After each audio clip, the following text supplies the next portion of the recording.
Chinese retail giant Alibaba says the trade war between the United States and China has upended its plan to create 1 million jobs here in the United States. Company co-founder Jack Ma made the pledge during a meeting with President Trump just before his inauguration. He told a Chinese news agency that the promise was made on the premise of a friendly U.S.-China partnership and rational trade relations between the two countries. We've been reporting on how farmers are dealing with the fallout from the trade war, but agriculture is not the only industry affected by tariffs.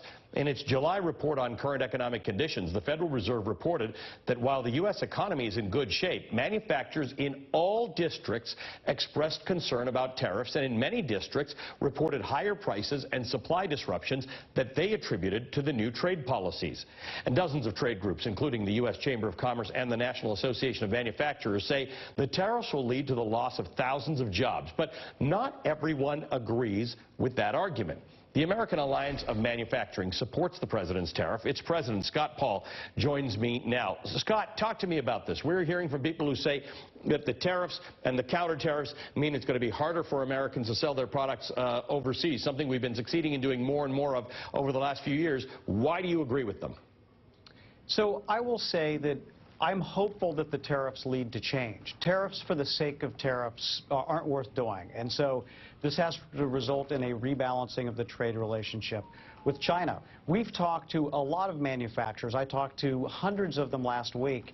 And yes, there are concerns about the tariffs, but there are also serious concerns about our existing economic relationship with China and how completely inadequate it was. Right, but they get their intellectual property theft stolen and all of that, yes. As we often say, the thing that most people in the world would agree with that is bad about our relationship with China is its handling of intellectual property, and that it takes, you know, American business go in there with interesting things and the Chinese take them and all that.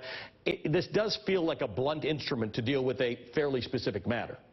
Well, the challenge, Ali, is that we've gone through 2 administrations so far since China entered the WTO, and we made no progress whatsoever on intellectual property. So endless dialogue, wishful thinking, they didn't really get us anywhere. And there are extraordinary costs to this. I mean, John Huntsman and Craig Barrett, who are free trade businessmen and leaders, did a survey on IP theft in China. It can add up to at least $300 billion and perhaps $600 billion every year. So there is a real intangible cost to American businesses here, and we know the cost for American workers. We saw 1 out of every 3 manufacturing jobs leave in the first decade China was in the WTO. So again, I will say that I don't support tariffs as just for the sake of putting up tariffs like William McKinley did more than 100 years ago.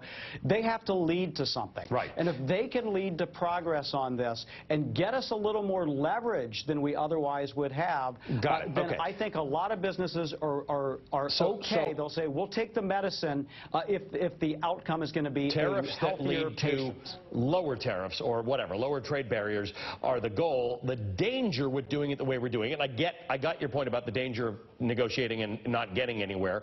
The danger of doing it this way is the possibility of a trade war. We got a recent poll shows that 37% of Americans are worried about a trade war. I mean, we're in a trade war, so to speak, but the point that it could be a much more serious matter over time to come.